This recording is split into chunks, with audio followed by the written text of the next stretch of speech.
We are going to continue to study from Psalm 119. சங்கீதம் 119 அதிகாரத்தை தொடர்ந்து வாசிக்க போகிறோம். Verse 147 and verse 148. 147ஆம் வசனம் 148ஆம் வசனம். Again it comes in the context of prayer. மறுபடியும் அது ஜெபத்தின் கண்ணோக்கத்திலே அந்த வார்த்தை இருப்பதை நான் வாசிக்க முடியும். Just to remind you what we studied last week. கடந்த வாரத்திலே வாசித்த காரியத்தை ஞாபகப்படுத்தும்படி விரும்புகிறேன். The psalmist says, I prayed to you and the aim of my prayer is that I want to keep your word. கர்த்தாவே என் ஜெபத்தை கேளும், இல்லாவிட்டால் முழு இருதயத்தோடும் நான் உம்மை தேடுகிறேன், உம்முடைய பிரமாணங்களை நான் கைக்கொள்வேன் என்று சொல்லுகிறார். Getting an answer to our prayer is one thing. நம்முடைய ஜெபத்திற்கு ஒரு பதிலை பெற்றுக்கொள்வது ஒரு காரியமாக இருக்கிறது. Having our needs met is also good. நம்முடைய தேவைகள் சந்திக்கப்படுவதும் நன்மையான காரியமாக இருக்கிறது. But the psalmist is giving more emphasis to obeying the will of God. ஆனால் சங்கீதக்காரன் அந்த இடத்திலே அவருடைய பிரமாணங்களை இல்லாவிட்டால் அவருடைய சித்தத்தை செயல்படுத்துவதற்கு முக்கியத்துவம் கொடுப்பதை நாம் வாசித்தோம். And we studied that it involves hearing God's word. தேவனுடைய வார்த்தையை கேட்பதை குறித்து வாசித்தோம். And it also includes receiving God's word. தேவனுடைய வார்த்தையை பெற்றுக்கொள்வதை குறித்து வாசித்தோம். Loving him and ultimately obeying him. அவரை நேசித்து பிற்பாடு அதற்கு கீழ்ப்படிகிறோம் என்று சொல்லி கடந்த வாரத்திலே வாசித்தோம். To simplify that, we can use the prayer of Samuel. அதே சாமுவேலுடைய ஜெபத்தை கொண்டு அதை நாம் வாசித்தோம். அந்த காரியம். Speak, Lord, your servant is listening and I will carry out whatever you say. சொல்லும் ஆண்டவரே, அடியேன் கேட்கிறேன், நீர் சொன்னபடியே நான் செய்கிறேன் என்று சொல்லி சாமுவேல் ஜெபித்தார். So prayer also involves two other things which we are going to study tonight. ஜெபத்திலே இன்னும் இரு காரியங்கள் இருக்கிறது. அது இந்த மாலைவேளையிலே நாம் வாசிக்க போகிறோம். I'm just going to take key words and then give more emphasis to those words. அந்த திறவுகோலான வார்த்தைகளை மாத்திரம் எடுத்து அதற்கு முக்கியத்துவம் கொடுத்து நாம் வாசிக்க போகிறோம். It says, I will rise before dawn and cry for help. I wait for thy words. My eyes anticipate the night watches, that I may meditate on your word. அதிகாலையிலே நான் எழுந்து சத்தமிட்டேன், உம்முடைய வசனத்திற்கு காத்திருக்கிறேன், உம்முடைய வசனத்தை தியானிக்கும்படி குறித்த ஜானங்களுக்கு முன்பாக என் கண்கள் விழித்துக் கொள்ளும் என்று சொல்கிறார். He says, I cry out in the morning as in prayer. காலையிலே எழுந்து சத்தமிட்டேன் என்று சொல்வது அவர் ஜெபத்திலே சொல்லுகிற காரியத்தை அவர் சொல்லுகிறார். Again, it involves confession. அந்த இடத்திலே அவர் அறிக்கை செய்வதை அந்த இடத்திலே நாம் பார்க்கிறோம். To put it in another way, prayer is conversing with God. ஜெபம் என்று சொல்லும்போது தேவனோடு உரையாடுவதாக இருக்கிறது. And since it is a conversation, it includes confession also. தேவனோடு உரையாடுகிறோம் என்று சொல்லும்போது நாம் அறிக்கை செய்வதும் அது உள்ளடக்கியதாக இருக்கிறது. Then now we can express our desires, we can express our pain, our need and what we are experiencing in life. நம்முடைய வாழ்க்கையில் இருக்கிற தேவைகள், வியாதிகள், வேதனைகளை தேவனிடத்திலே அறிக்கை செய்வதிலே சொல்வதிலே எந்த தவறும் இல்லை. But at the same time it also involves confession of who God is and what he can do. தேவன் எப்படிப்பட்டவர், தேவன் என்ன செய்ய முடியும் என்று சொல்லி அறிக்கை செய்வதும் அதிலே ஒரு பகுதியாக இருக்கிறது. And the next verse talks about that I will my eyes anticipates the night watches, that I may meditate on your word. நம்முடைய வார்த்தையை தியானிக்கும்படி குறித்த ஜாமங்களுக்கு முன்பாய் நான் விழித்துக் கொள்கிறேன் என்று அடுத்த வார்த்தை சொல்கிறது. Tamil says I will wake up. நான் எழுந்திருப்பேன் என்று தமிழிலே இருக்கிறது. The English translation says I will not sleep throughout the night, but rather I will focus and think upon your promise. ஆங்கிலத்திலே அது நான் இரவு முழுவதும் தூங்காமல் உம்முடைய பிரமாணங்களை நோக்கி பார்க்கிறேன் என்ற விதமாய் அந்த வார்த்தை இருக்கிறது. So to reduce that into two important words. அதை இரண்டு வார்த்தைகளுக்குள்ளாய் நாம் அடக்க போகிறோம். One is meditation, the other one is confession. முதலாவது தியானமாக இருக்கிறது, அடுத்தது அறிக்கையாக இருக்கிறது. And these two things are very much involved in our prayer with God. நம்முடைய ஜெபத்திலே இந்த இரு காரியங்களும் உள்ளடக்கியதா இருப்பதை நாம் பார்க்க போகிறோம். So meditation involves our mind. தியானம் என்று சொல்லும்போது நம் மனதை கொண்டு செய்கிற ஒரு காரியமா இருக்கிறது. It's bringing our focus and our attention towards God's word. முழு கவனத்தையும் தேவனுடைய வார்த்தைக்கு நேராய் நாம் திருப்புவதா இருக்கிறது. And to use the very simple and famous illustration, அது எளிமையான இந்த காரியத்தை சொல்ல வேண்டும் என்றால், if you know how to worry, you also know how to meditate. எப்படி கவலைப்பட வேண்டும் என்று அறிந்திருப்பீர்கள் என்றால் எப்படி தியானிக்க வேண்டும் என்று அறிந்திருக்கிறீர்கள். Because when we worry, we focus on the problem. கவலைப்படும்போது அந்த பிரச்சனையின் மேலே முழு கவனத்தையும் செலுத்துகிறோம். When we meditate, we focus on the promise. தியானிக்கிறோம் என்று சொல்லும்போது தேவனுடைய வாக்குத்தத்தங்கள் மேலே முழு கவனத்தையும் செலுத்துகிறோம். I will say that again. அதை மறுபடியும் நான் சொல்லுகிறேன். When we worry, we focus on the problem. கவலைப்படும்போது அந்த பிரச்சனையின் மேலே நம் கவனத்தை வைக்கிறோம். When we meditate, we focus on the promise. தேவனுடைய வாக்குத்தத்தங்களை தியானிக்கிறோம் என்று சொல்லும்போது வாக்குத்தத்தங்கள் மேல் கவனத்தை நாம் வைக்கிறோம். Both involves the same mechanism. ரெண்டும் ஒரே மாதிரியாக காரியங்கள் செயல்படுவதை பார்க்கலாம். But only the object of our attention is very different. நாம் கவனத்தை எதன் மேல் வைக்கிறோம் என்பதுதான் வேறுபடுகிறது. How many of you understand what I'm saying? சொல்வதை புரிந்து கொள்கிறீர்களா? So it's what is easy to worry or to meditate? எது சுலபமாய் உங்களால் முடியும், கவலைப்படுவதா தியானிப்பதா? It depends what you want to do really. நீங்க என்ன செய்ய விருப்பப்படுகிறீர்களோ அதன் மூலமாக தான் இருக்கிறது. Because both involves the same mechanism. என்றால் இரண்டு காரியங்களும் ஒரே விதமாய் செயல்படுகிறதா Both involves your focus. முதலாவது உங்க முழு கவனத்தையும் செலுத்துகிறீர்கள். Both involves how you look at things, perspective. அதை எப்படி நாம் கண்ணோக்குகிறோம் அந்த காரியங்களை என்பது அடுத்ததாக இருக்கிறது. So meditation also plays a very key role in our prayer. தியானிப்பது என்று சொல்லும்போது ஜெபத்திலே அது முக்கிய பங்கு வகிக்கிறதா இருக்கிறது. And since this forms the basis of it, it is followed by confession. இந்த தியானம் என்பது அடித்தளமா இருப்பதனாலே அதற்கு பிற்பாடு அறிக்கை இது தொடர்ந்து செயல்படுகிறதா இருக்கிறது. Psalm 19 and verse 14. சங்கீதம் 19ஆம் அதிகாரம் 14ஆம் வசனத்தை வாசிப்பீர்கள் என்றால், May the words of my mouth and the meditation of my heart be pleasing in your sight, O Lord my rock. என் கன்மலையும் என் மீட்பெருமாகிய கர்த்தாவே, என் வாயின் வார்த்தைகளும் என் இருதயத்தின் தியானமும் உம்முடைய சமூகத்தில் பிரீதியா இருப்பதாக. So here the psalmist is connecting both. இங்கே இரண்டையும் சம்பந்தப்படுத்தி சங்கீதக்காரன் சொல்வதை நாம் வாசிக்கிறோம். The words of my mouth and the meditations of my heart. என் வாயின் வார்த்தை இருதயத்தின் தியானம் என்று சொல்கிறார். Because both are very much interlinked when it comes to prayer and to Christian life. ஜெபம் இல்லாவிட்டால் கிறிஸ்தவ வாழ்க்கை என்று சொல்லும்போது தியானமும் அறிக்கையும் சேர்ந்து செயல்படுவதை நம்ம இங்கே பார்க்கிறோம். And something basic, but we have to go through it again in this particular context. இது அடித்தளமான காரியம், ஆனால் மறுபடியும் இந்த காரியத்தை புரிந்து கொள்வது அவசியமாக இருக்கிறது. Man is a tripartite being. மனிதன் மூன்று காரியங்கள் இணைக்கப்பட்ட ஒரு நபராய் இருக்கிறார். Spirit, soul and body. ஆவி, ஆத்மா, சரீரம். And all these three things are important. We need to understand them. இதை மூன்றும் முக்கியம் வாய்ந்தது, மூன்றையும் நாம் புரிந்து கொள்வது அவசியமாக இருக்கிறது. And we are spirit being. நாம் ஆவிக்குரிய மனிதர்களாய் இருக்கிறோம். We live in a body. நாம் ஒரு சரீரத்திலே வாழ்கிறோம். And we have a mind. நமக்கு ஒரு மனம் இருக்கிறது. I will say that again. நான் அதை மறுபடியும் சொல்லுகிறேன். Because this is very very important. இது முக்கியம் வாய்ந்த அடித்தளமான காரியமாக இருக்கிறது. We are spirit being. நாம் ஆவிக்குரிய மனிதர்களாய் இருக்கிறோம். We live in a body. ஒரு சரீரத்திலே நாம் வாழ்கிறோம். And we have a mind. நமக்கு ஒரு மனம் இருக்கிறது. So when you go to a doctor, நான் ஒரு மருத்துவரிடத்தில் நீங்கள் போகும்போது they deal with the body. அவர்கள் சரீரத்தை பரிசோதிக்கிறார்கள். When you go to a psychiatrist or a psychologist, ஒரு மனரீதியாக இல்ல மன தத்துவ நிபுணரிடத்தில் நீங்கள் போவீர்கள் என்றால் they will deal with your mind. அவர்கள் மனதை குறித்து அதை நிதானிப்பார்கள். When you come here, we deal with your spirit. ஆனால் இங்கே வரும்போது ஆவிக்குரிய காரியங்களை நாம் நிதானிக்கிறோம். All three are important. மூன்று காரியங்களும் முக்கியம் வாய்ந்ததா இருக்கிறது.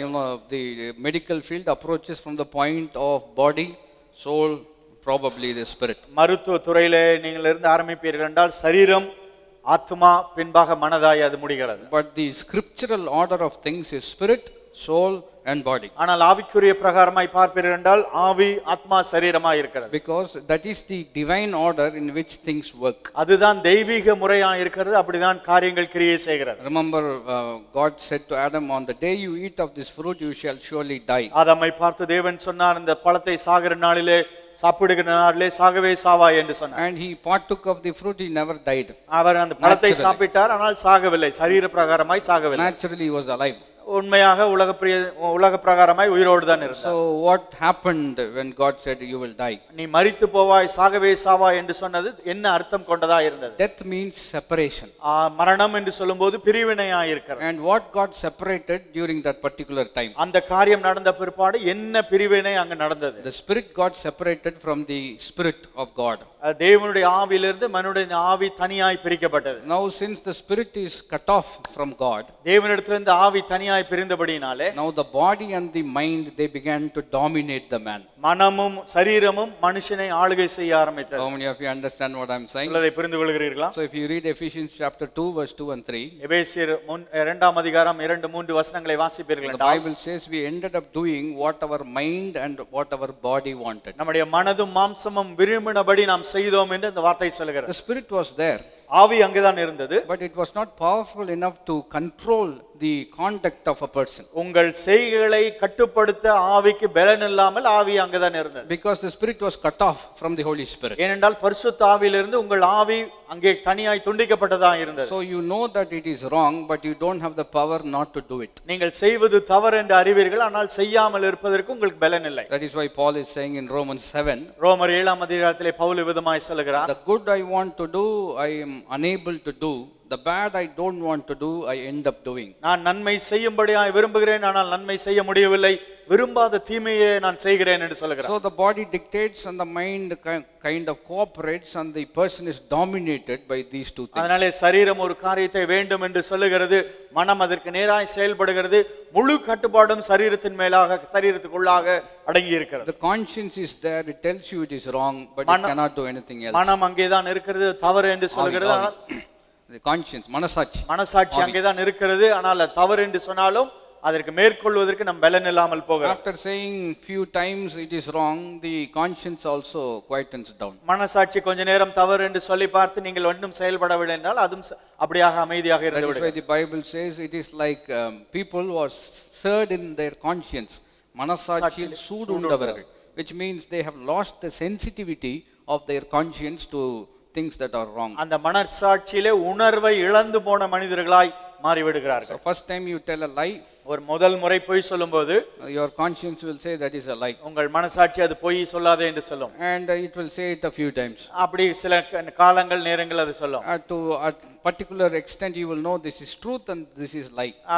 எல்லா நேரத்திலும் இது சரி இல்லாவிட்டால் இது உண்மை இது பொய் என்று நாம் அறிந்திருக்கிறோம். After some time if you continue to in your own lifestyle a kind of speaking lies, அப்படியாக பொய்யே சொல்லி பழகிக் கொண்டே இருப்போம் என்றால் at one point your conscience cannot kind of point it out that it is a lie. உங்கள் மனசாட்சியே இது பொய் என்று சொல்லுவதை அது நிறுத்திவிடும். So that person will end up speaking the lies and believing that the lie is the truth. பொய்யை உண்மை என்று நம்பி அந்த நபர் பொய்யை மாத்திரம் தான் பேசிக்கொண்டே இருப்பார். பொய்யை பேசிட்டே இருப்பார், ஆனா பொய் தான் உண்மைன்னு அவர் நம்பிக்குவார். பெரிய விசுவாசி. You understand that? Those kind of people we cannot bring them out of that bondage. அந்த கட்டிலிருந்து அந்த படிப்பட்ட மக்களை வெளியே கொண்டு வருவது கடினமாக இருக்கிறது. That is why salvation is deliverance. அதனால் தான் ரட்சிப்பு என்று சொல்லும்போது விடுதலையாக இருக்கிறது. It delivers you from the domain of darkness and it brings you into the marvelous light of the Son of God. அந்த இருளின் அதிகாரத்திலிருந்து உங்களை பிரித்து எடுத்து வெளிச்சத்திற்குள்ளாய் ரட்சிப்பு நம்மை கொண்டு வருகிறதா இருக்கிறது. Once you are saved, you can do what you cannot do in your own strength. ரட்சிக்கப்பட்ட பிற்பாடு உங்கள் சுய பலத்தினாலே செய்ய முடியாத காரியத்தை தேவ பலத்தினாலே நாம் செய்ய முடியும். That is what Paul is saying, I can do all things through Christ. அதனால் தான் பவுல் சொல்லும்போது என்னை பலப்படுத்துகிற கிறிஸ்துவினாலே எல்லாவற்றையும் செய்ய எனக்கு பலன் உண்டு என்று சொல்லுகிறார். That is why you cannot overcome addictions just by mere willpower. அதனாலே அடிமைத்தனங்களை நாம் நம்முடைய சுய முயற்சினாலே இல்லாவிட்டால் சுய பலத்தினாலே மேற்கொள்ள முடியாது. Those who are addicted, they will always say I can stop whenever I want. அடிமைகளாய் இருக்கிறவர்கள் நான் இந்த காரியத்தை எப்ப வேண்டும் என்றாலும் நிறுத்தி விடுவேன் என்று சொல்வார்கள். But the only problem is they never think that they need to stop. அதை நிறுத்த வேண்டும் என்று அவர்கள் யோசிக்கிறதுக்கு தருணமே இருக்காது. Because they are not in control, the addiction has taken control of them. ஏனென்றால் அவர்கள் அதை ஆளுகை செய்ய மாட்டார்கள், அந்த காரியம் அவர்களை ஆளுகை செய்து கொண்டிருக்கிறது. In other words, they are dominated by something else. வேறொரு காரியத்தின் மூலமாய் அவர்கள் ஆளுகை செய்யப்படுகிறார்கள். So when a person gets saved, ஒரு மனிதன் ரட்சிக்கப்படும்போது the Holy Spirit comes and takes up residence in his heart. பரிசுத்த ஆவியானவர் வந்து அவர் உள்ளத்திலே வாசம் பண்ணுகிறவராய் இருக்கிறார். Now the divine order comes into play again. அப்படி என்றால் பரலோகத்தின் காரியங்கள் நமக்குள்ளாக கிரியை செய்ய ஆரம்பிக்கிறது. Previously it was my soul, body and spirit. இதற்கு முன்பாக ஆத்மா, சரீரம், ஆவியாய் இருந்தது. Or maybe body, soul and spirit. இல்லாவிட்டால் சரீரம், ஆத்மா, ஆவியாய் இருந்தது. Something else was dominating. ஏதோ வேறொரு காரியம் ஆளுகை செய்து கொண்டிருந்தது. But when the Holy Spirit comes, he is much more powerful than our body, much more powerful than our soul, and he comes and takes up residence in our spirit. பரிசுத்த ஆவியானவர் வந்தவுடனே அவர் நம்முடைய ஆத்மாவை விட சரீரத்தை விட பலனுள்ளவராய் இருக்கிறார். நமக்குள்ளாய் வந்து வாசம் செய்யும்போது அவர் ஆளுகை செய்கிறவராய் இருக்கிறார். Then the divine order comes into play, spirit, soul and body. அதற்கு பிற்பாடு ஆவி, ஆத்மா, சரீரம் என்ற அந்த காரியம் நமக்குள்ளாய் செயல்பட ஆரம்பிக்கிறது. If you understand what I am saying. சொல்வதை புரிந்து கொள்கிறீர்களா? This is very important for us to understand prayer. ஜெபத்தை புரிந்து கொள்வதற்கு இது முக்கியத்துவம் வாய்ந்ததாக இருக்கிறது. Remember, spirit, soul and body. ஆவி, ஆத்மா, சரீரம், இந்த ஒழுங்கை நீங்கள் புரிந்து கொள்ள வேண்டும். So what happens in the spirit? The Bible refers to it as heart. ஆவி என்று சொல்லும்போது இருதயம் என்று வேதம் சொல்லுகிறது. And the Bible, when the Bible talks about heart, it talks about our innermost being, which is our spirit. இருதயம் என்று வேதம் குறிப்பிட்ட போது நம்முடைய உள்ளான மனுஷனை குறித்து வேதம் அந்த இடத்துல குறிப்பிடுகிறதை நாம் வாசிக்க முடியும். So what happens is this: the Holy Spirit begins to reveal things in our spirit. நம்முடைய ஆவிக்குள்ளாக பரிசுத்த ஆவியானவர் காரியங்களை வெளிப்படுத்த ஆரம்பிக்கிறார். For example, let me ask you a question. ஒரு கேள்வியை நான் உங்களிடத்திலே கேட்கட்டும். How many of you know that you are a child of God? நீங்கள் தேவனுடைய பிள்ளை என்று எத்தனை பேர் அறிந்திருக்கிறீர்கள்? நிறைய பேருக்கு தெரியும். How do you know that? எப்படி நீங்கள் அறிந்திருக்கிறீர்கள்? சொல்லுங்க. How do you know that you are a child of God? நீங்கள் தேவனுடைய பிள்ளை என்பதை எப்படி அறிந்திருக்கிறீர்கள்? The Bible gives a very simple answer. வேதத்திலே ஒரு எளிமையான விடை கொடுக்கப்பட்டிருக்கிறது. The Holy Spirit bears witness with our spirit that we are the children of God. பரிசுத்த ஆவியானவர் நம்ம ஆவியோடு கூட சாட்சி கொடுக்கிறார் நாம் தேவனுடைய பிள்ளைகள் என்று. Once that revelation happens in your spirit, உங்கள் ஆவியிலே அந்த வெளிப்பாடை நீங்கள் பெற்றுக்கொண்ட உடனே the next thing that needs to happen is that your mind needs to be renewed to be in line with the revelation. அந்த வெளிப்பாட்டுக்கு நேராய் உங்கள் மனம் புதிதாக மாற்றப்படுவது அவசியமாக இருக்கிறது. When we get saved, நாம் ரட்சிக்கப்பட்ட உடனே we don't get a new brain, நமக்கு ஒரு புதிய மூளை கொடுக்கப்படுவதில்லை, but we get a new mindset. ஒரு புதிய மனப்பக்குவம் நமக்கு கொடுக்கப்படுகிறது. If you are into computers, it will be very easy for you to understand. ஒருவேளை கம்ப்யூட்டரை வைத்திருப்பீர்கள் என்றால் அதை புரிந்து கொள்ளலாம். Hardware remains the same.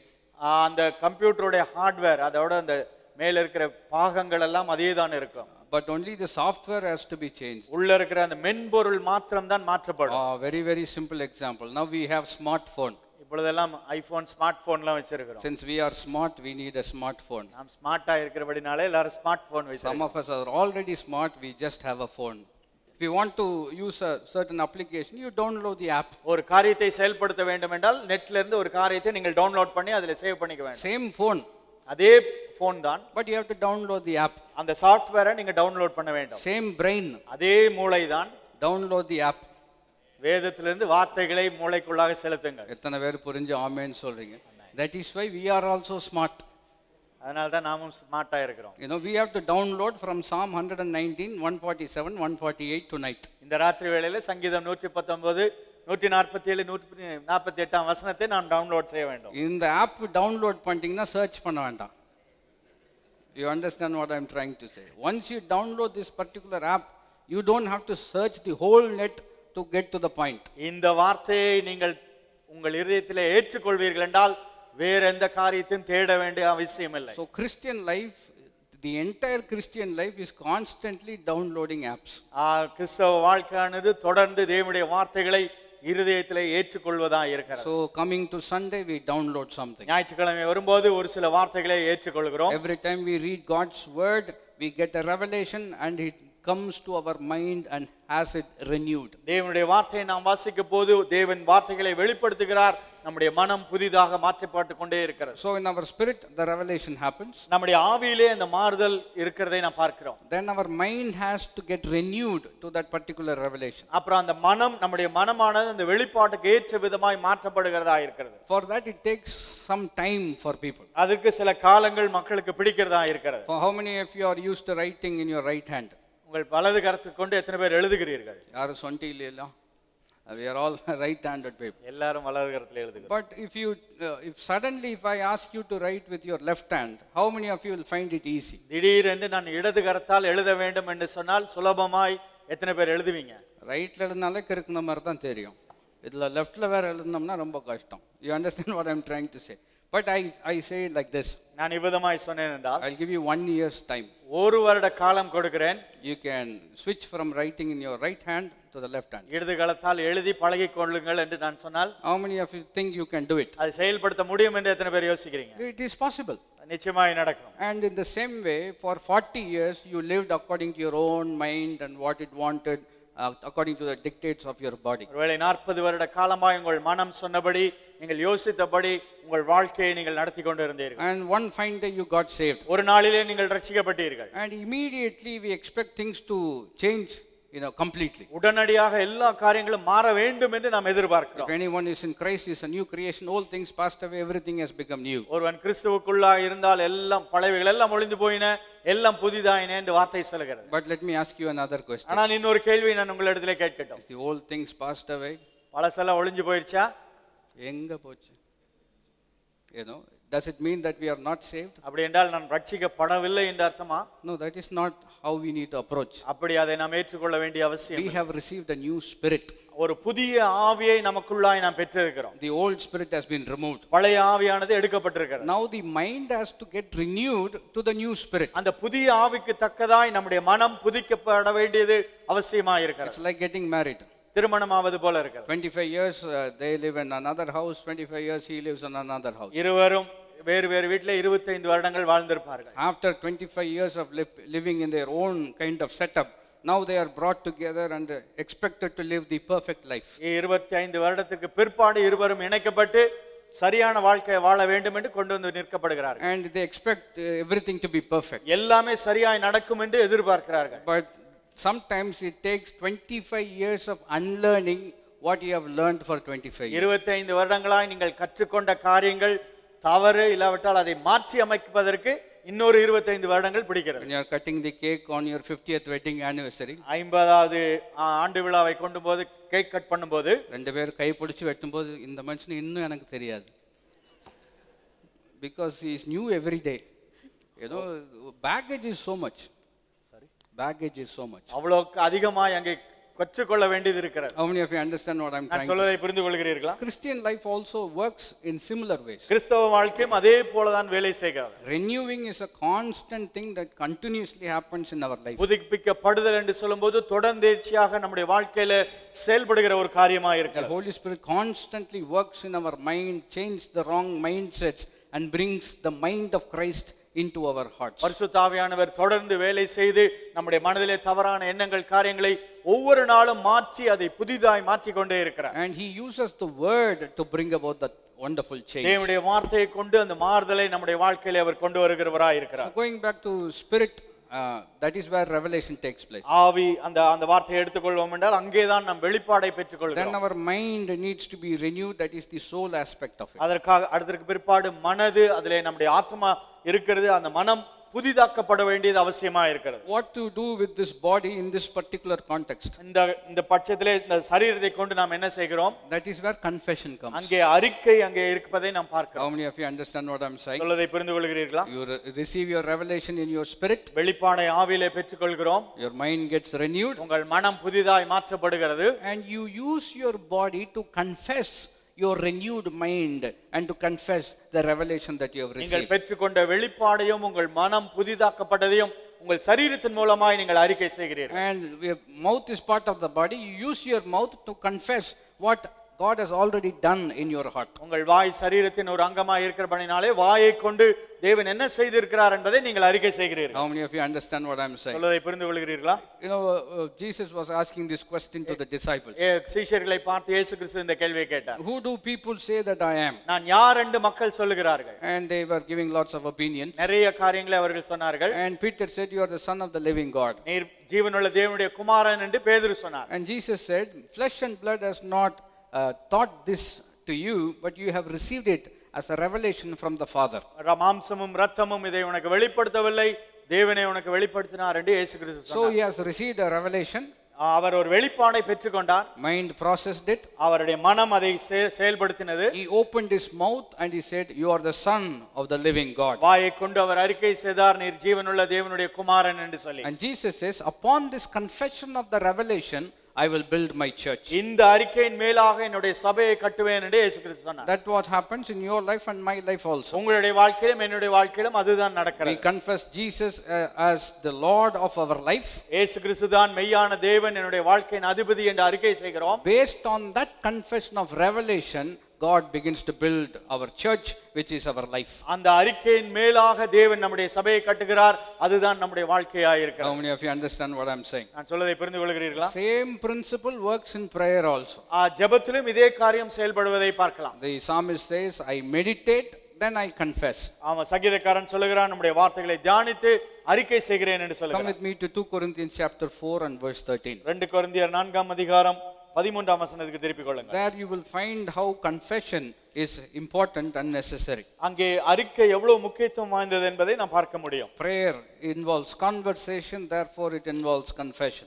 ஜெபம் என்று சொல்லும்போது தேவனோடு பேசுவதா இருக்கிறது, அது அறிக்கையும் உள்ளடக்கியதாய் காணப்படுகிறது. The Bible says, but having the same spirit of faith according to what is written, I believed, therefore I spoke.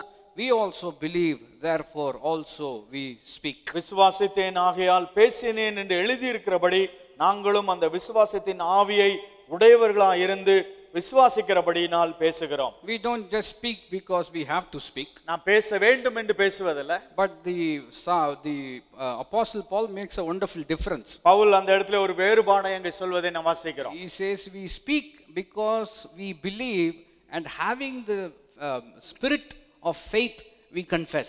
விசுவாசத்தின் ஆவி இருக்கிறபடினாலே அறிக்கை செய்கிறோம், விசுவாசிக்கிறபடினாலே நாம் பேசுகிறோம் என்று அந்த இடத்திலே சொல்கிறார். So what is this spirit of faith? அப்படி என்றால் விசுவாசத்தின் ஆவி என்று சொன்னால் என்னவாய் இருக்கிறது? That is why I told you revelation, renewal and confession.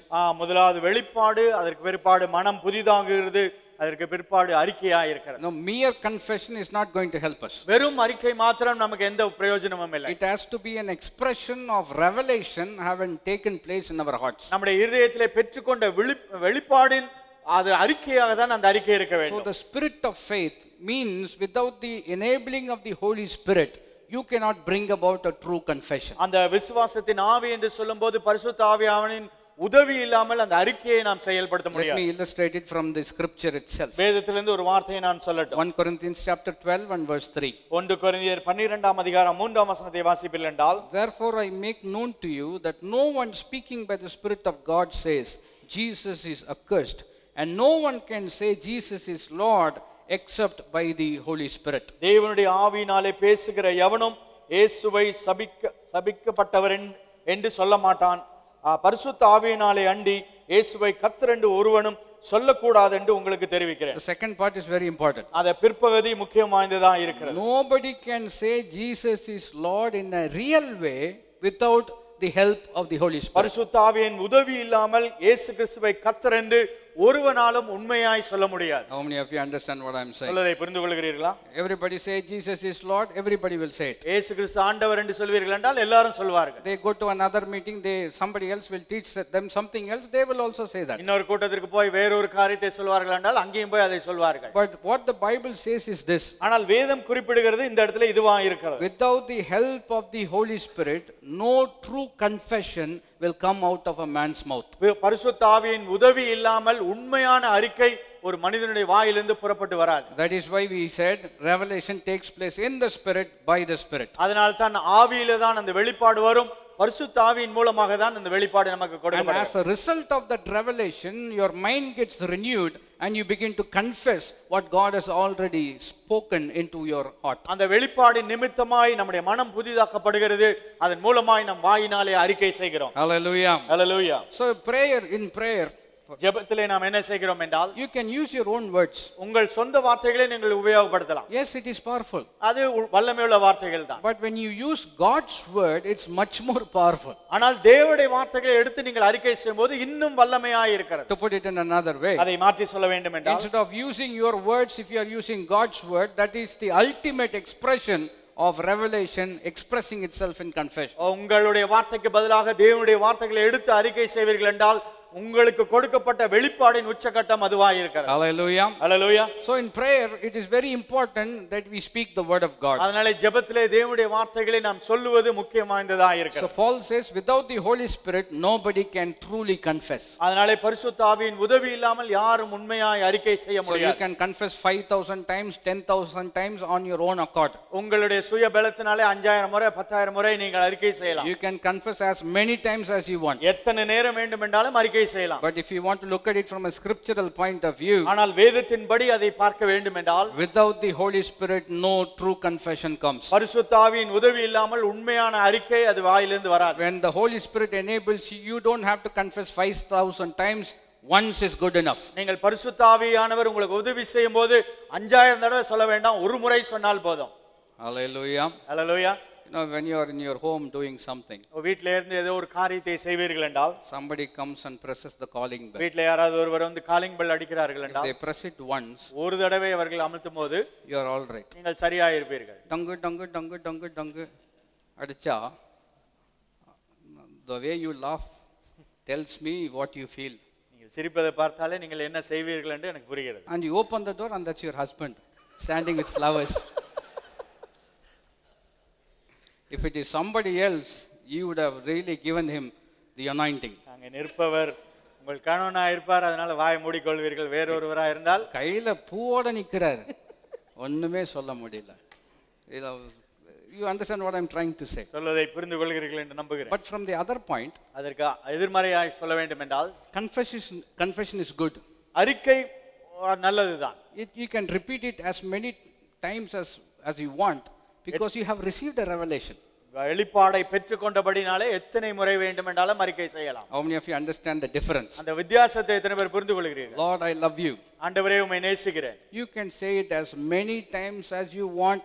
Even if you say it 1,000,000 times in one single day, you still want to say another 1,000,000 times the same day. ஒரு நாளிலே 1,000,000 தடவை கூட சொல்லலாம், இல்லாவிட்டால் எத்தனை முறை வேண்டும் என்றாலும் அந்த வார்த்தையை நீங்கள் சொல்லலாம். 1,000,000 தடவை சொன்னாலும் இன்னொரு 1,000,000 தடவை சொல்லணும் போல இருக்குது, ஏன்னா அவ்வளவு அன்பு இருக்கு. You understand what I'm trying to say? So it's not just mere repetition. அது வெறும் வார்த்தைகள் மாத்திரமல்ல. 5,000 praise lords, 5,000 ஸ்தோத்திர பலிகள். இன்னும் எவ்வளவு இருக்கு? சோதரம் சோதரம் சோதரம் சோதரம். See, that is what happens when you do it like that. நீங்கள் அப்படியாக செய்யும்போது அப்படிதான் நிறைய பேர் செயல்படுத்துகிறார். So somebody is praying, for example. யாராவது ஜெபிக்கிறார்கள் என்றால் சோதரம் சோதரம் சோதரம் அப்படின்னா என்ன அர்த்தம்? முடிங்கன்னு அர்த்தம். That because it's not coming out of the heart. உங்கள் இதயத்திலிருந்து அந்த ஸ்தோத்திரங்கள் வரவில்லை என்று பொருளாய் இருக்கு. It's more repetition, mere repetition. வாயிலிருந்து சும்மா வெறுமையாய் சொல்லிக் கொண்டே இருக்கிறீர்கள். And it is always very laborsome to do such prayers. அப்படிப்பட்ட ஜெபங்களை செய்வது கடினமாய் கூட இருக்கிறது. How many of you understand what I'm saying? சொல்வதை புரிந்து கொள்கிறீர்களா? So revelation, and it renews your mind and you express it through your confession. வெளிப்பாடை இதயத்திலே பெற்றுக்கொள்கிறோம், நம்முடைய மனம் புதிதாக்கப்படுகிறது, வாயினாலே தேவனுடைய அறிக்கையை வார்த்தைகளை அறிக்கை செய்கிறோம். Acts chapter 2 verse 37 to 38 you will find how it works. அப்போஸ்தலர் 2ஆம் அதிகாரம் 37 38ல அது எவ்வாறாக வேலை செய்கிறது என்று பார்க்க முடியும். Peter is preaching God's word. பேதுரு தேவனுடைய வார்த்தைகளை பிரசங்கித்துக் கொண்டிருக்கிறார். And the Bible says they were pierced in their heart. அவர்கள் இதயத்திலே குத்தப்பட்டார்கள் என்று சொல்லி வாசிக்கிறோம். Remember, the word is spirit and life.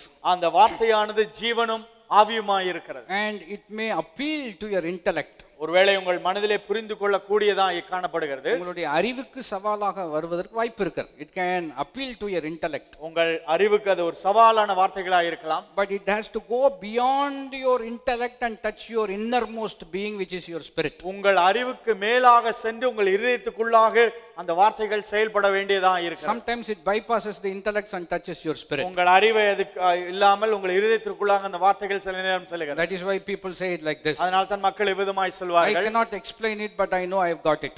எனக்கு அதை விவரிக்க முடியவில்லை, ஆனால் அதை பெற்றுக்கொண்டேன் என்று சொல்லி சொல்வார்கள். That is why the psalmist says, taste and see that the Lord is good. அதனால தான் சங்கீதக்காரன் சொல்கிறார், கர்த்தர் நல்லவர் என்பதை ருசித்து பாருங்கள் என்று. So they are pierced in their heart. இதயத்திலே அவர்கள் குத்தப்பட்டார்கள் என்று சொல்லி வாசிக்கிறோம். So they confess with their mouth. வாயினாலே அதனாலே அறிக்கை செய்தார்கள். What do they say? என்ன சொன்னார்கள்? They come to Peter and say, what must we do in order to be saved? நாங்கள் ரட்சிக்கப்படுவதற்கு என்ன செய்ய வேண்டும் என்று கேட்டார்கள். Immediately Peter brings the other element into play.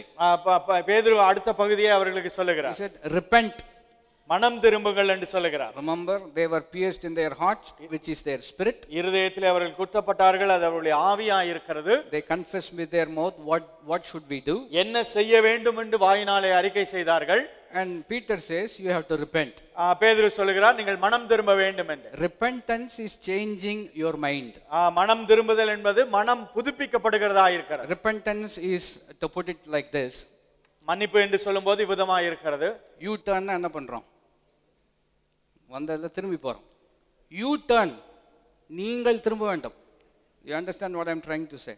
Repentance is us making that positive change in our mind. நம்முடைய மனதிலே அது சரியான நோக்கத்திலே தேவனுக்கு நேராய் அந்த மாறுதலை கொண்டு வருகிறதா இருக்கு. So all these three things are involved when a man receives Christ as their personal savior. கிறிஸ்துவை சொந்த இரட்சகராய் ஒரு மனிதன் ஏற்றுக்கொள்ளும்போது இந்த காரியங்கள் எல்லாம் நடக்கிறதை நாம் பார்க்கிறோம். How many of you understand so far? சொல்வதை புரிந்து கொள்கிறீர்களா? This is a study we have to study. இது ஒரு பாடமா இருக்கிறது, நீங்கள் கற்றுக்கொள்ள தான் ஆக வேண்டும். Once you have clarity, then your prayer will be excellent. நீங்கள் புரிந்து கொண்டால் உங்கள் ஜெபம் இன்னும் வல்லமையாக இருக்கும். So this is what is illustrated in Romans chapter 10 verse 9 to 10. ரோமர் 10ஆம் அதிகாரத்தில் அதிகாரத்திலே 9-10 வசனங்களிலே இதே காரியம் The சொல்லப்பட்டிருக்கிறது. Bible says, believe in your heart and confess with your mouth. இருதயத்திலே விசுவாசித்து வாயினாலே அறிக்கை செய்ய வேண்டும் என்று When சொல்லப்பட்டிருக்கிறது. you believe, it is reckoned as righteousness. When you confess, it results in salvation. நீதி உண்டாக இருதயத்திலே விசுவாசிக்கப்படும், ரட்சிப்பு உண்டாக வாயினாலே அறிக்கை பண்ணப்படும். And the heart and the mouth are interconnected. இருதயமும் நம்முடைய நாவும் சம்பந்தப்பட்டதா இருக்கிறது. That is why Jesus said, out of the fullness of the heart, the mouth will begin to அதனால் speak. தான் இயேசு கிறிஸ்து சொல்லும்போது இருதயத்தின் நிறைவினால் வாய் பேசும் என்று சொன்னார். So how does salvation come? அப்படி என்றால் ரட்சிப்பு எவ்வளவாய் வருகிறது? Believe in your heart. இருதயத்திலே விசுவாசிக்கிறோம், சொல்லுங்கள்.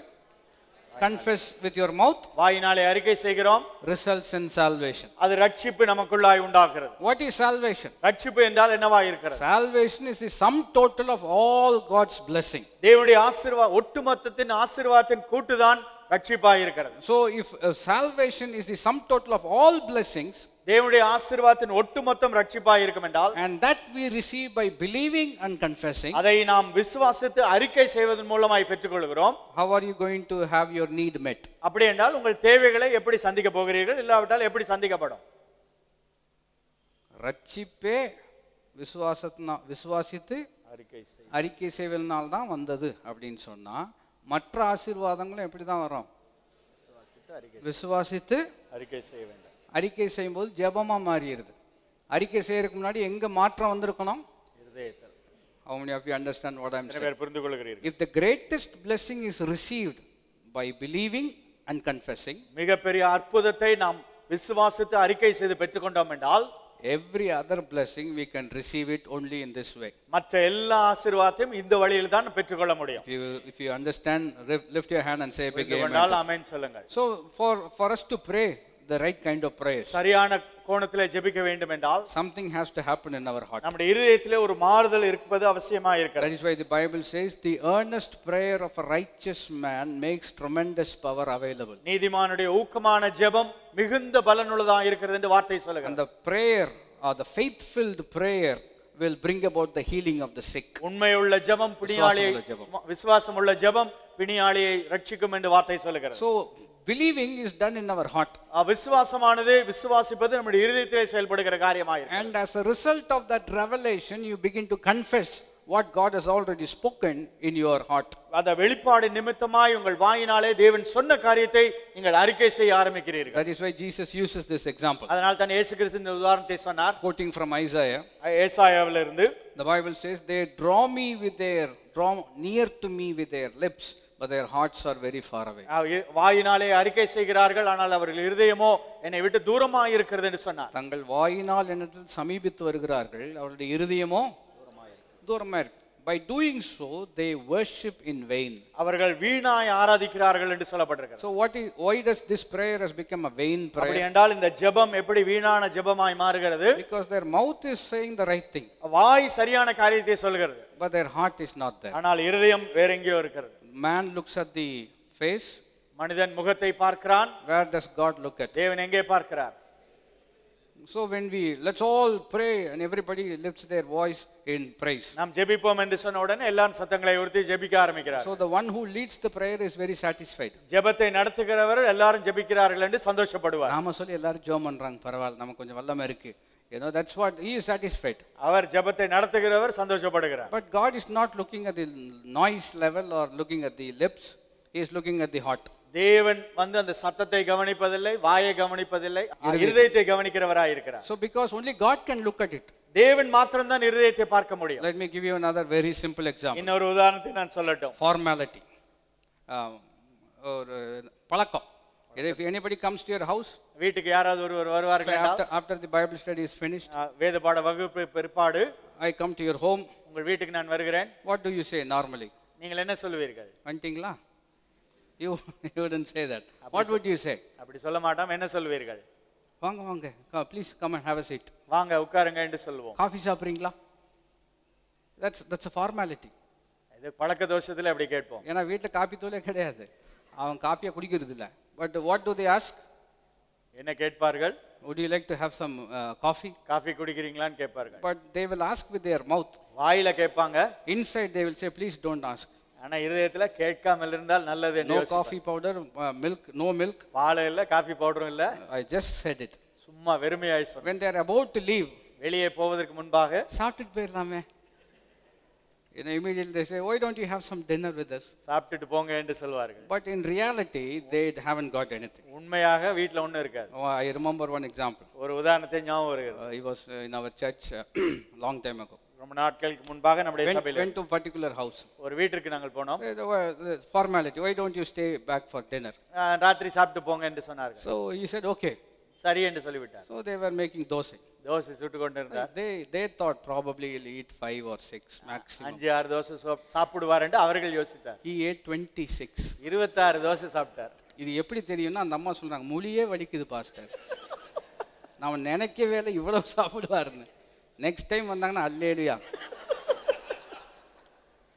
The whole point is this: what you speak with your mouth, if it is not connected to your heart, it will not work. உங்கள் வாயிலே சொன்ன காரியத்திற்கும் இருதயத்திற்கும் சம்பந்தம் இல்லை என்றால் அந்த வார்த்தைகளிலே ஒரு பிரயோஜனம் If you have it in your heart and you don't speak it also, it won't work. உங்கள் இருதயத்திலே இருந்து வாயினாலே அந்த வார்த்தைகளை அறிக்கை செய்யவில்லை என்றாலும் அதிலே பிரயோஜனம் உண்டு. That is why you have to believe in your heart and confess it with your mouth. அதனால தான் இருதயத்திலே விசுவாசித்து வாயினாலே அறிக்கை செய்ய வேண்டும். How many of you understand what I'm saying? சொல்வதை புரிந்து கொள்கிறீர்களா? Prayer involves all these principles in operation.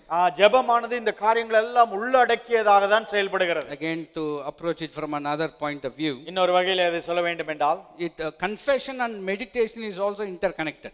அறிக்கையும் தியானமும் ஒன்றோடு ஒன்று இணைக்கப்பட்டதாய் காணப்படுகிறது. But it involves these 3 elements working together. ஆனால் இந்த 3 காரியங்களும் சேர்ந்து செயல்படுவதை நாம் பார்க்க முடியும். It's hearing, believing and confessing. முதலாவது கேட்கிறோம், பின்பாது விசுவாசிக்கிறோம், அதற்கு பிற்பாடு அறிக்கை செய்கிறோம். That is how faith also works. விசுவாசமும் அப்படிதான் வேலை செய்கிறது. How does faith come? விசுவாசம் எப்படி வருகிறது?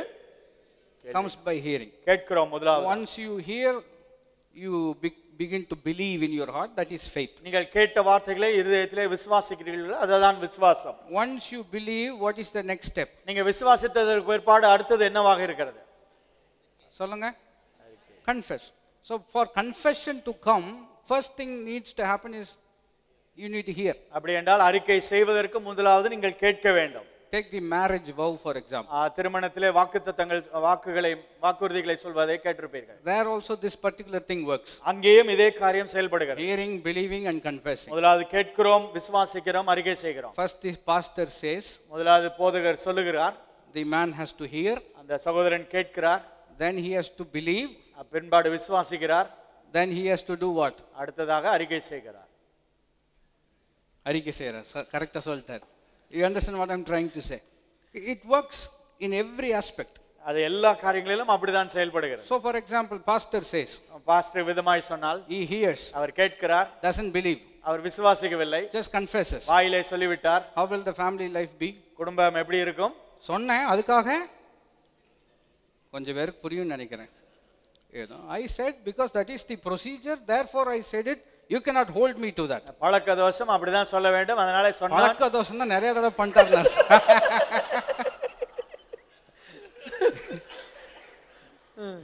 பரவாயில்ல, நல்லா தாலி கட்டுறாரு. It's not in that way. You hear, but you don't believe. You just give your word. நீங்கள் கேட்கிறீர்கள், விசுவாசிக்காமல் அந்த வார்த்தைகளை மறுபடியும் சொல்லுகிறோம். And when a challenging situation comes, வாழ்க்கையிலே கடினமான சூழ்நிலை வரும்போது, since there is no foundation in your heart, உங்கள் இதயத்திலே ஒரு திடமான அஸ்திபாரம் இல்லாதபடினாலே, people don't keep their word. அந்த சொன்ன வாக்குறுதிகளை கடைபிடிக்க மாட்டார்கள். That is why the Bible says those who believe in God, they are firm like the mountains that surround Jerusalem. அதனாலே கர்த்தரை நம்புகிறவர்கள் கண்மேன் மேல் கட்டப்பட்ட கட்டடத்துக்கு உறுதியாய் நிற்கிறார்கள் என்று வார்த்தை சொல்கிறது. எருசலேமை சுற்றிலும் மலைகள் இருப்பது போல விசுவாசிக்கிறவர்கள் அசையாமல் எப்படி இருக்கிறார்கள்? உறுதியா இருக்கிறார். You know, the storm may come, the circumstances may work against them. ஒருவேளை மழை, புயல், சூழ்நிலைகளுக்கு எதிராக கிரியை செய்யலாம். They have heard God. தேவனை குறித்து கேட்டிருக்கிறார்கள். And that has made a very firm foundation in their heart. இருதயத்திலே அப்படி ஆழமான ஒரு அஸ்திபாரத்தை அந்த வார்த்தை இருக்கிறது. Therefore their confession they never change. அதனாலே அவர்கள் வார்த்தை மாறுவதே இல்லை. And that is very important in our prayer also. அது ஜெபத்திலும் முக்கியம் வாய்ந்ததா இருக்கிறது. First we start with very positive praying. முதலாவது நன்றாக ஜெபிக்க ஆரம்பிப்போம். When things don't happen immediately, உடனே காரியங்கள் செயல்படாத பட்சத்திலே, then we change our prayer. நம்முடைய ஜெபத்தை மாற்றி போடுவோம். Then towards the end we pray, Lord, whatever you want to do, just do it whenever you want to do. கடைசியிலே இப்படி ஜெபிப்போம், ஆண்டவரே உம்முடைய சித்தம் எதுவோ அப்படியே செய்ய நான் விட்டு விடுகிறேன். எப்ப செய்றீரோ அப்ப செய்யும், உம்முடைய சித்தம் நிறைவேறட்டும், தொலையட்டும். that is the kind of attitude behind some prayers. சில ஜெபத்திற்கு பின்னணி அவ்விதமாக தான் இருக்கிறது. No, the Bible says Elijah prays. ஆனால் எலியா ஜெபிக்கிறார் அந்த இடத்துல. Listen to his words. அவருடைய வார்த்தைகளை கவனித்து பாருங்க. Lord, I am your servant. ஆண்டவரே, நான் உம்முடைய தாசன். I have done according to your word. உம்முடைய வார்த்தையின்படி நான் செய்திருக்கிறேன். Now answer my prayer. என்னுடைய ஜெபத்தை நீ கேட்டருளும் என்று சொல்கிறார். This is a prayer not for blessing the food. அது சாப்பாட்டுக்கு மாத்திரம் அந்த ஜெபம் இல்லை. இது சாப்பாட்டு ஜெபம் இல்லை. சாப்பாட்டு ஜெபம் ரொம்ப கர்த்தாவே ஆசீர்வதிக்கும். அவ்வளவு. Now this prayer is for bringing fire down. வானத்திலிருந்து அக்கினி இறக்குவதற்காக எலியா ஜெபிக்கிறார். எப்படி ஜெபம் பண்றாரு? அக்கினி அக்கினி அக்கினி வரட்டும் வரட்டும் வரட்டும் இறங்கட்டும் இறங்கட்டும் இறங்கட்டும். No. He says, I am your servant. நான் உம்முடைய தாசன். And I have done it according to your word. உம்முடைய வார்த்தையின்படி நான் செயல்பட்டிருக்கிறேன். Now answer my prayer. என்னுடைய ஜெபத்தை கேளும் என்று சொல்லுகிறார். The next verse says, அடுத்த வார்த்தை சொல்லுகிறது, fire came down from heaven. வானத்திலிருந்து அக்கினி இறங்கி வந்தது. Hallelujah. Hallelujah. No kind of hype.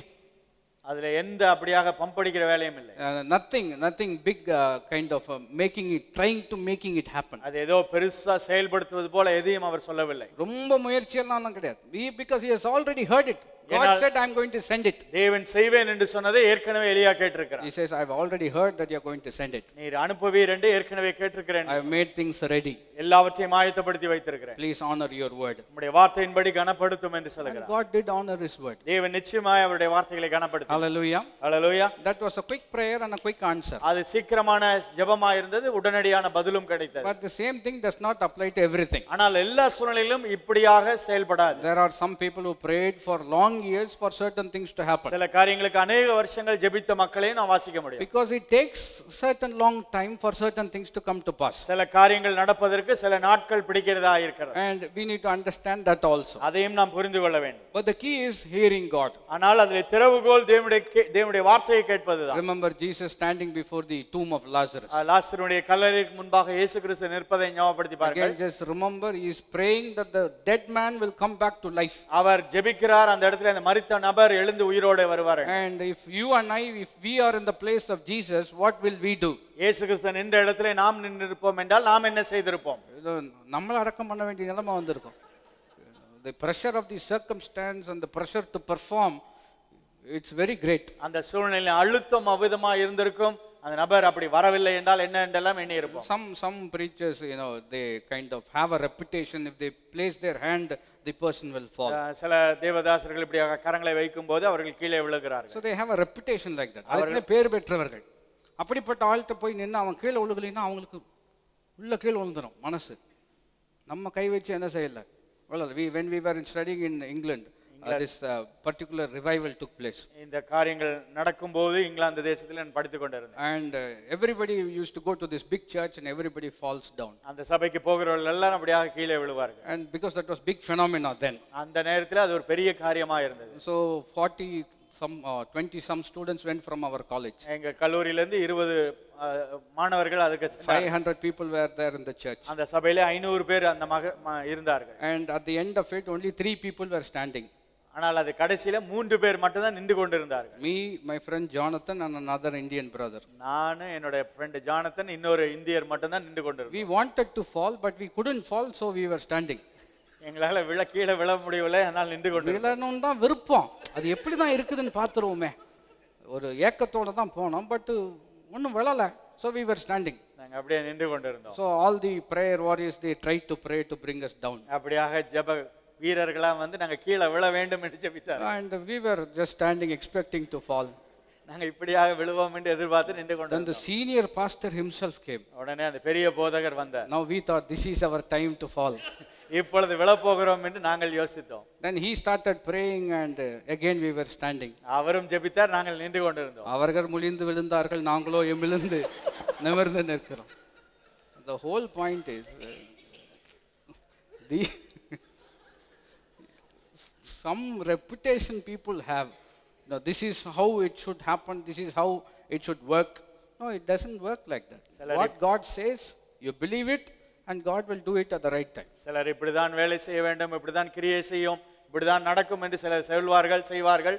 ஆனால் அப்படி செய்ய வேண்டிய காரியம் இல்ல. தேவன் சொல்லுகிறது தான் நம்முடைய வாழ்க்கையில நடக்கிறதா. Have you heard God? தேவனை கேட்டிருப்பீர்கள் என்றால் கர்த்தர் உங்களுக்கு வாக்குத்தத்தம் கொடுத்திருக்கிறாரா? Have you received a promise? தேவனிடத்தில் வாக்குத்தத்தங்களை பெற்றிருக்கிறீர்களா? Do you believe it? இதயத்திலே விசுவாசிக்கிறீர்களா? It will come at the right time. நிச்சயமாக இது உங்கள் வாழ்க்கையில நிறைவேறும். How many of you believe what I'm saying? எத்தனை பேர் விசுவாசிக்கிறீர்கள்? So don't try to hype it up. அதை அப்படியாக மேலாக எழுப்பி விடாதீங்க. I was in a meeting, I told you already, I ஒரு think. கூட்டத்திலே நான் இருந்தேன், ஏற்கனவே சொல்லியிருக்கிறேன். It happened in Coimbatore. கோயம்புத்தூர்ல நடந்தது. So the leader of the meeting says, அந்த கூட்டத்தை நடத்தினவர் சொல்கிறார், now everybody get ready for an anointing. எல்லாரும் ஒரு அபிஷேகத்திற்காக ஆயத்தப்படுங்கள். When I say 1, 2, 3, the Holy Spirit will come and fall on you. 1 2 3 என்று சொல்லும்போது பரிசுத்த ஆவியானவர் வருவார் என்று. How many of you are ready? அப்படிதான் சொல்லுவாங்க பெரிய கூட்டம்னா. How many of you are ready? எத்தனை பேர் ஆயத்தமாக இருக்கிறீர்கள்? Everybody was ready. எல்லாரும் கையை தூக்கினார்கள். So he said 1, 2. He increased the voice as if to say 3. 2 அப்படின்னு சொன்னா உடனே அவர் சொல்றார், நான் 3 சொல்லலையே.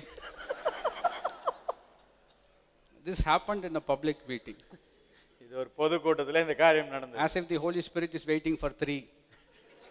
பரிசுத்த ஆவியானவர் 1 2 3 சொல்வது வரைக்கும் காத்திருப்பது போல இருந்தது. இதெல்லாம் டூப்பு, இதெல்லாம் you don't fall for all this. இதுக்கெல்லாம் நீங்கள் நம்பாதிருங்கள். You don't have to hype it up. இதை அப்படியாக தூக்கி நிறுத்த வேண்டிய அவசியம் இல்லை. Be normal.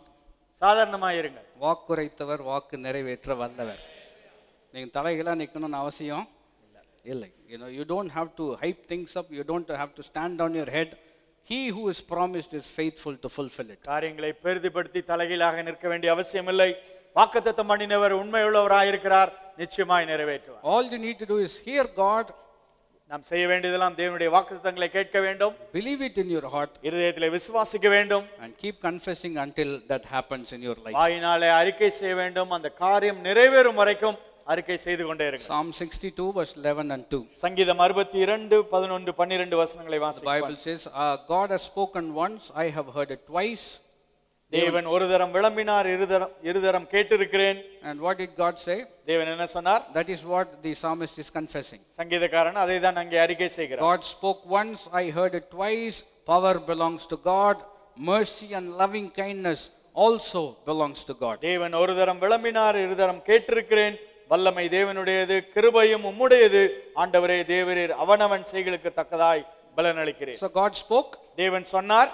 He has heard it. அவர் கேட்டிருக்கிறார். He is confessing. அதை அறிக்கை செய்கிறார். What does he confess? என்ன அறிக்கை செய்கிறார்? Power belongs to you. வல்லமை தேவனுடையது என்று. Mercy belongs to you. கிருபை உம்முடையது ஆண்டவரே. Loving kindness belongs to you. அன்பு இரக்கம் உம்முடையது. Not only that, அது மாத்திரமல்ல, you are a rewarder of the people according to their deeds. அவருடைய செய்கைக்கு தக்கதாய் நீ பதில் அளிக்கிறீர் என்று சொல்லி அந்த இடத்திலே சொல்லுகிறார். Hallelujah. Hallelujah. What is confession again? அறிக்கை என்று சொல்லும்போது என்னவா இருக்கிறது? He is saying the same as God says. தேவன் என்ன சொல்லுகிறாரோ அதையே சொல்வதா இருக்கிறது. அதுதான் எளிமையான அறிக்கை. Whatever God says, you just say it. தேவன் என்ன சொல்லுகிறாரோ அதையே மறுபடியும் சொல்லுகிறோம். Going back to the marriage vow. திருமண வாக்குறுதிகளுக்கு மறுபடியும் போவோம் என்றால், What the pastor says, போதகர் என்ன சொல்லுகிறாரோ the person has to say the same thing. அந்த நபர் அதையே தான் சொல்ல வேண்டும். கல்யாணமா இருக்கிறோம் எத்தனை பேர்? Christian marriage we all understand. The pastor says certain words. போதகர் சில வார்த்தைகளை சொல்லும்போது You hear it. அதை கேட்கிறீர்கள்.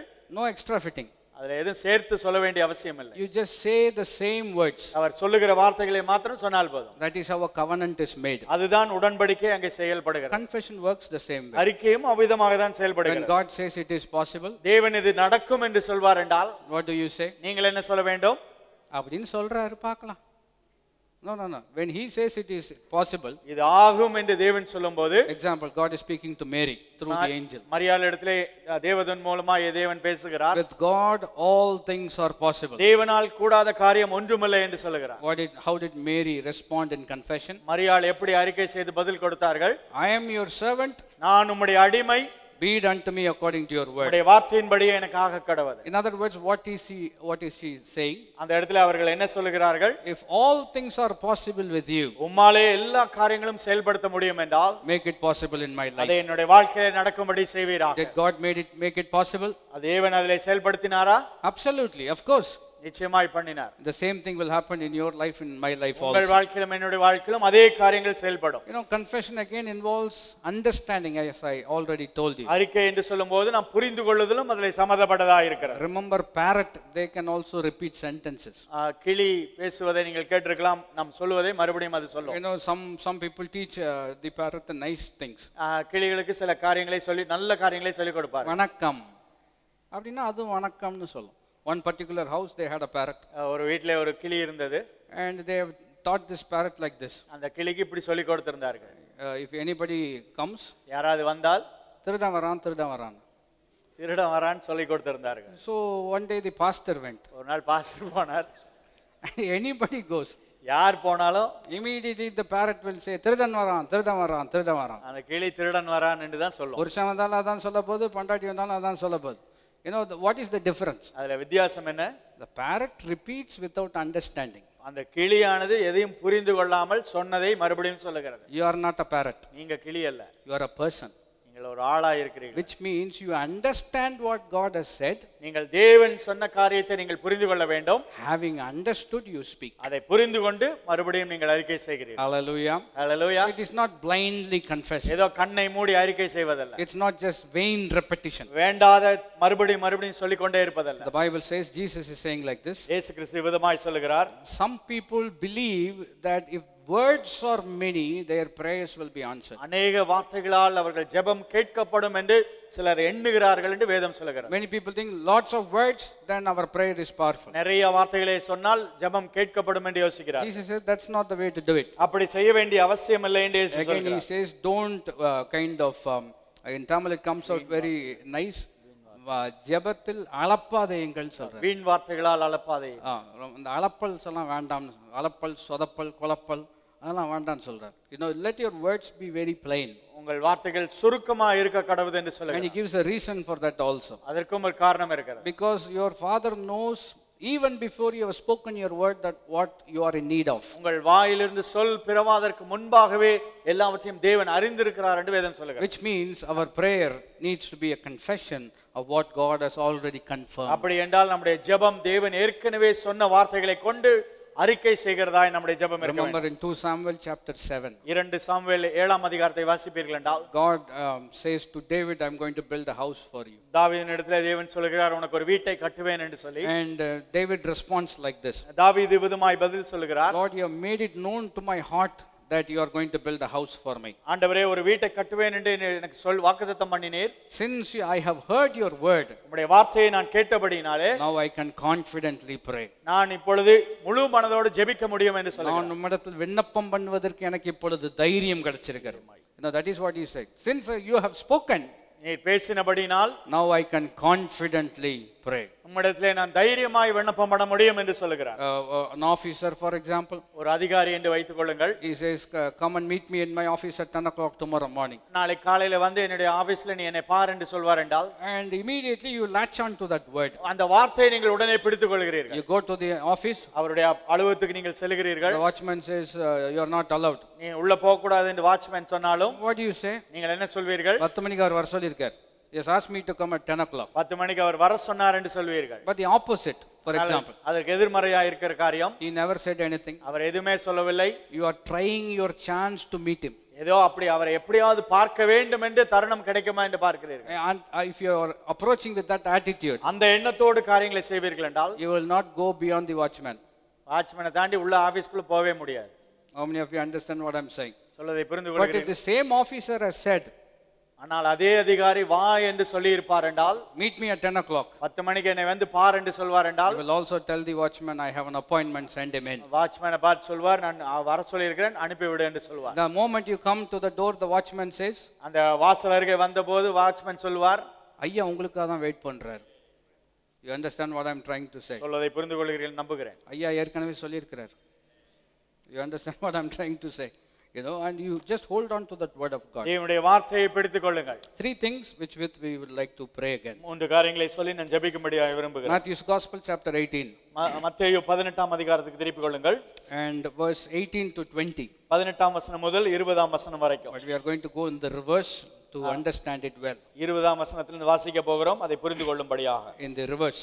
verse 20, the Bible says, where 2 or 3 have gathered together in my name, there I am in their midst. 20ஆம் வசனம், ஏனெனில் 2 பேராவது 3 பேராவது என் நாமத்தினாலே எங்கே கூடி இருக்கிறீர்களோ அங்கே அவர்கள் நடுவிலே இருக்கிறேன் என்றார். So where is God now? அப்படி என்றால் தேவன் இப்பொழுது எங்கே இருக்கிறார்?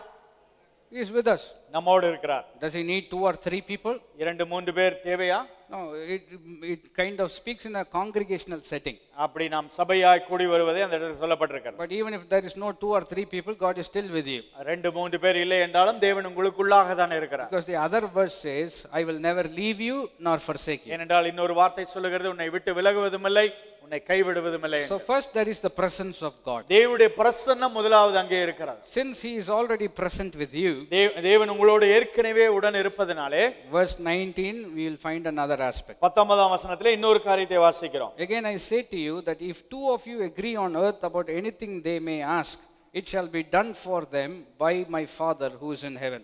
உங்களில் 2 பேர் தங்கள் வேண்டிக் கொள்ள போகிறது எந்த காரியத்தை குறித்தாலும் பூமியில் ஒருமனப்பட்டிருந்தார், பரலோகத்தில் இருக்கிற என் பிதாவினால் அது அவர்களுக்கு உண்டாகும் என்று உங்களுக்கு சொல்லுகிறேன். So who is the two people? அப்படி என்றால் இந்த 2 பேர் யாரா இருக்கிறார்கள்? In a setting like this, இப்படி ஒரு சபை கூடுதலில் என்னவா இருக்கிறது? I have to agree with you in prayer. நான் உங்களோடு ஜெபத்திலே ஐக்கியம் கொள்கிறவராய் இருக்கிறேன். That is why after I pray everybody says amen. அதனால தான் நான் ஜெபித்து முடித்த பின்பாடு எல்லாரும் ஆமென் சொல்லுகிறோம். Why do everybody needs to say amen? ஏன் எல்லாரும் ஆமென் சொல்ல வேண்டும்? Because we agree with what has been prayed.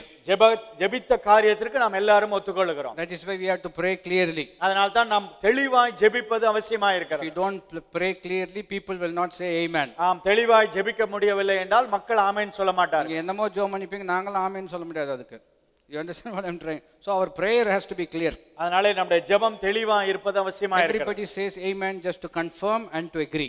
அதை ஒத்துக்கொள்ளும் விதமாய், அதை உறுதிப்படுத்தும் விதமாய் எல்லாரும் ஆமென் சொல்லுகிறோம். Taking that to an individual level. அதை தனிப்பட்ட விதமாய் எடுக்கும் சொல்லப்பட வேண்டும் என்றால், You are alone in your house. உங்கள் வீட்டிலே நீங்கள் தனியாக இருக்கிறீர்கள். Well, you are not alone. God is with you. தேவன் உங்களோடு இருக்கிறார். So when you pray, நீங்கள் ஜெபிக்கும்போது with whom should you agree? அப்படி என்றால் யாரோடு நீங்கள் ஒத்துழைக்க வேண்டும்?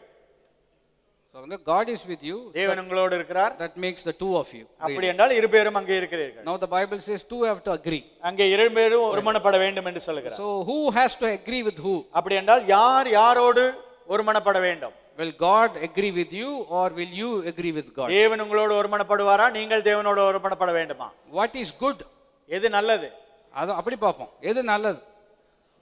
Is it good for God to agree with you or for you to agree with God? தேவன் உங்களோடு ஒருமனப்படுவதா, நீங்கள் தேவனோடு ஒருமனப்படுவதா? I think it is better that we agree with God. நாம் தேவனோடு ஒருமனப்படுவது நன்மையாய் இருக்கும். Because our knowledge is limited. ஏனென்றால் நம்முடைய அறிவு குறுகலாய் இருக்கிறது. Our experience is limited. நம்முடைய அனுபவம் குறுகியதாய் இருக்கிறது. Everything is limited. எல்லாம் குறுகியதாய் இருக்கிறது. But God is an unlimited ஆனால் God. தேவன் எல்லாம் சர்வ வல்லமையுள்ளவராய் There is இருக்கிறார். nothing that he does not know. அவருக்கு அறியாத காரியம் எதுவுமே இல்லை. So you agree with him. தேவனோடு நாம் ஒருமனப்பட வேண்டும். So how do you agree with him? எப்படி நாம் ஒருமனப்பட முடியும்? You just agree with what he has already said. தேவன் ஏற்கனவே சொன்ன காரியத்தோடு நாம் ஒருமனப்பட வேண்டும். Agreement.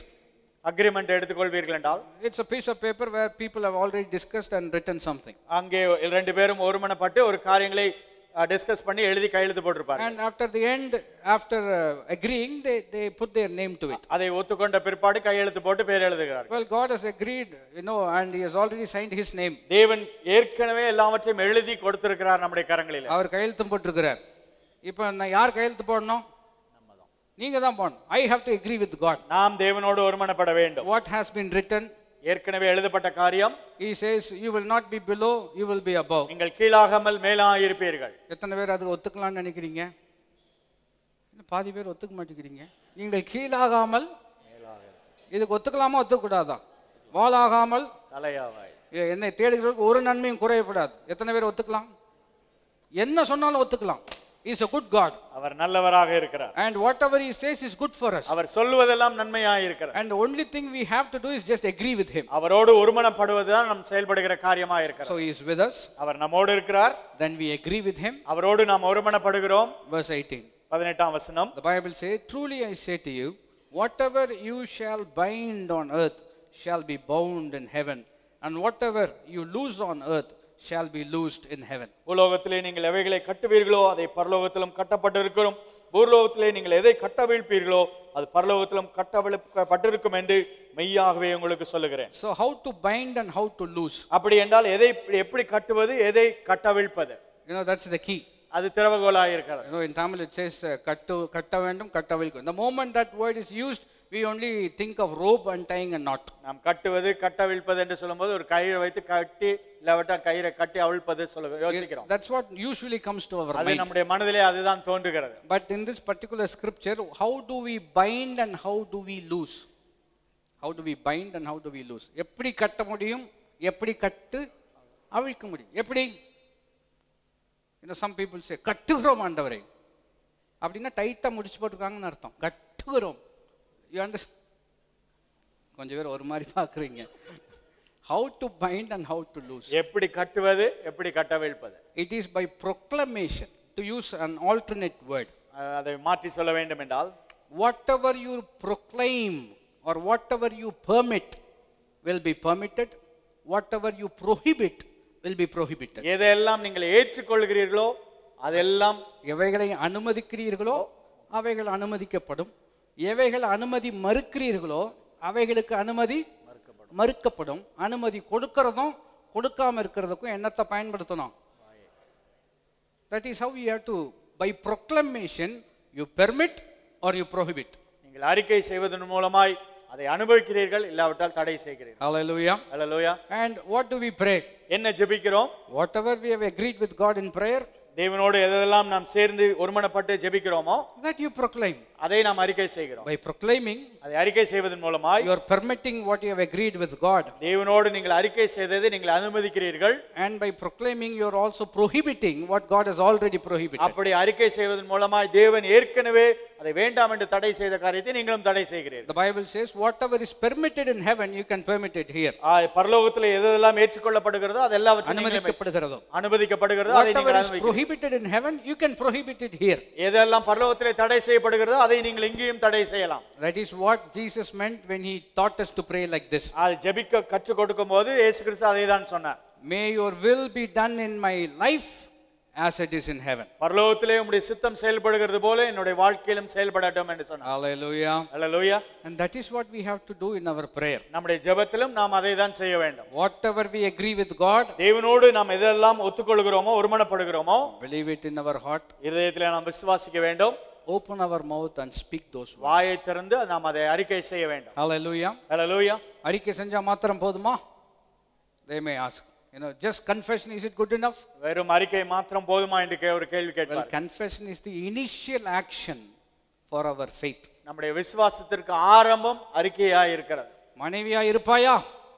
இருப்பேன் சொல்றதுல ஆரம்பிச்சு தான் அப்புறம் இருக்க முடியும். That is how it starts. இருப்பாயா? இருப்பேன். இருப்பேன். You know, I will.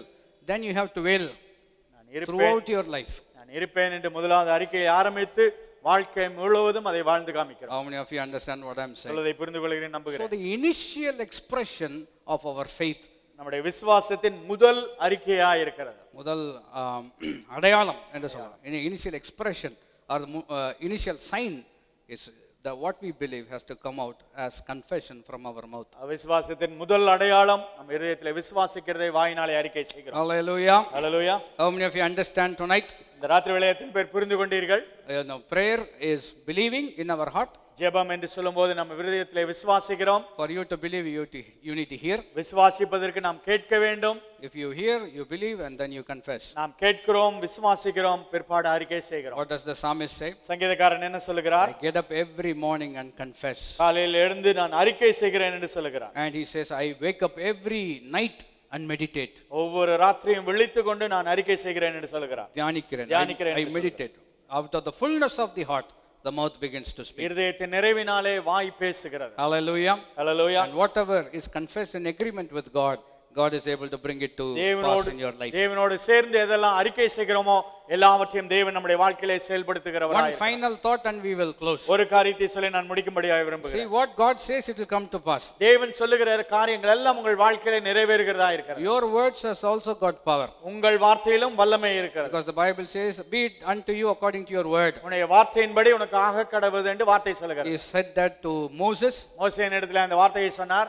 You can find that principle in Joshua's life. யோசுவாவுடைய வாழ்க்கையிலும் அந்த காரியம் செயல்பட்டதை பார்க்கலாம். In the Canaanite woman's life. அந்த கானானிய ஸ்திரீயினுடைய வாழ்க்கையிலும் பார்க்கலாம். This is a principle, you will find it in the Bible. வேதத்திலே இந்த வார்த்தைகளை அநேக காரியங்களை பார்க்கலாம். God's word has power. தேவனுடைய வார்த்தைக்கு வல்லமை இருக்கிறது. Your word has also got power. உங்களுடைய வார்த்தைக்கும் வல்லமை இருக்கிறது. Now the devil wants to do something. ஆனால் பிசாசு ஒரு காரியத்தை செய்ய வேண்டும் என்று விரும்புகிறான். His words does not have power. அவனுடைய வார்த்தைக்கு வல்லமை இல்லை. Because he is not created in the image of God. We are created in God's image. நாம் தான் தேவனுடைய சாயலாய் படைக்கப்பட்டிருக்கிறோம், பிசாசு இல்லை. So since his words does not have power, பிசாசுனுடைய வார்த்தைக்கு வல்லமை இல்லாதபடினாலே he wants to put his word in your mouth. அவனுடைய வார்த்தைகளை உங்கள் வாயிலே போட வேண்டும் என்று அவன் பிரயாசப்படுகிறான். How many of you understand what I am saying? சொல்லதை புரிந்து கொள்கிறீர்கள் நம்புகிறேன். When he says, nothing happens. அவன் சொல்லும்போது எதுவும் நடக்காது. But if he puts his words in your mouth, then that word becomes very powerful. அவனுடைய வார்த்தையை எடுத்து உங்கள் வாயிலே பிசாசு போடும்போது அந்த வார்த்தைக்கு வல்லமை கொள்கிறது. Because now it comes as your word, not his word. அது உங்களுடைய வார்த்தைகளாய் வருகிறது, அவனுடைய வார்த்தை அல்ல. How many of you understand what I am saying? சொல்லதை புரிந்து கொள்கிறீர்களா? But in prayer this is vital. ஆனால் ஜெபத்திலே இது முக்கியத்துவம் வாய்ந்ததாக இருக்கிறது. God has already spoken. தேவன் ஏற்கனவே சொல்லி இருக்கிறார். The devil wants you to speak these words. பிசாசு வேண்டாத வார்த்தைகளை உங்கள் வாயிலே பேசும்படியாக விரும்புகிறான். But in prayer, ஆனால் ஜெபத்திலே if you choose God's word and make it yours, தேவனுடைய வார்த்தைகளை நீங்கள் எடுத்துக்கொண்டு உங்களுடையதாய் மாற்றிக் கொள்வீர்கள் என்றால் the Lord's will be done in your life. தேவனுடைய சித்தம் உங்கள் வாழ்க்கையிலே செயல்படுகிறதா இருக்கும். Hallelujah. Hallelujah. And you can reject and remove the influence of the enemy from your life. பிசாசுனுடைய தந்திரங்களை உங்கள் வாழ்க்கையிலிருந்து எளிதாய் நீங்கள் அகற்றி போட முடியும். Hallelujah. Hallelujah. Christ has already been victorious. தேவன் ஏற்கனவே பிசாசை ஜெயித்திருக்கிறார். Hallelujah. Hallelujah. And in our prayer, let's agree with God, confess his word, and let the full promise of God come to its fulfillment. நம்முடைய ஜெபத்திலே தேவனுடைய வார்த்தைகளை ஏற்றுக்கொண்டு அறிக்கை செய்து நம்முடைய வாழ்க்கையில நிறைவேறும்படியாய் காரியங்களை செயல்படுத்துவோம். Hallelujah. Hallelujah. Let's all stand as we pray together. நாம் சேர்ந்து ஜெபிக்க போகிறோம். All your need, God has already done everything that needs to be done. உங்கள் தேவைகளை சந்திக்க செயல்படுத்த வேண்டிய காரியங்கள் எல்லாவற்றையும் ஏற்கனவே தேவன் செய்து முடித்து விட்டார். All you need to do is just agree with God. தேவனோடு நீங்கள் ஒருமனப்பட வேண்டியதுதான் நீங்கள் செயல்படுத்த வேண்டிய காரியம். Confess it with your mouth. உங்கள் வாயினாலே இந்த வார்த்தைகளை அறிக்கை செய்யுங்கள். And believe that God is able to bring that word to pass in your life. அந்த வார்த்தைகளை உங்கள் வாழ்க்கையிலே நிறைவேற்றுவார் என்று உங்கள் இதயத்தை நீங்கள் விசுவாசிக்க வேண்டும். Avoid negative thoughts. எதிரான எண்ணங்களை தடுத்து போடுங்கள். Don't use the words of the enemy. பிசாசுனுடைய வார்த்தைகளை சொல்லாதிருங்கள். But rather choose to say the word of God. தேவனுடைய வார்த்தைகளை அறிக்கை செய்யும்படியாய் காரியங்களை சொல்லுங்கள். That is what is called prayer. அதுதான் ஜெபமாய் இருக்கு. Hallelujah. Hallelujah. Lift your hands to give thanks. கேட்டதெல்லாம் அன்புடன் ஈந்தீர் கூப்பிடும் வேளையில் செவி சாய்த்தீர். கேட்டதெல்லாம் அன்புடன் ஈந்தீர் கூப்பிடும் வேளையில் செவி சாய்த்தீர். இந்த உதவி என்றும் மறவேன், என்ப துதிகள் ஏறெடுப்பேன். இந்த உதவி என்றும் மறவேன், என்ப துதிகள் ஏறெடுப்பேன். எந்தன் இயேசுவே உந்தன் நேசமே எந்தன் உள்ளம் உருகிடுதே. நல்ல பங்கினை நான் அடைந்தேன் திருபாதம் வல்ல பரா